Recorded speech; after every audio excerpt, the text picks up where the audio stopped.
Hello friends, તો અમે ચાંદલામાં જવા માટે રેડી થઈ ગયા. તો ફ્રેન્ડ્સ, અમે આવી ગયા ચાંદલામાં.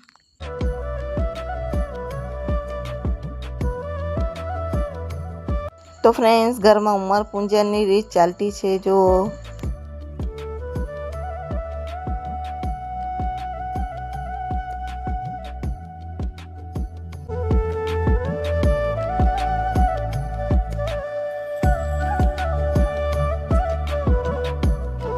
તો ફ્રેન્ડ્સ, સગાઈ થઈ ગઈ છે.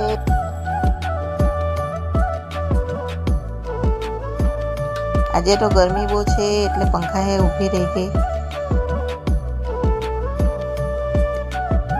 હવે અમે આવી ગયા જમવા માટે. તો ફ્રેન્ડ્સ, તમે જમવાનું લઈ લીધું છે અને જો બધા બેસી ગયા જમવા માટે. તો તમને ગરમી લાગતી છે એટલે ઝાડ નીચે બેસી ગયા.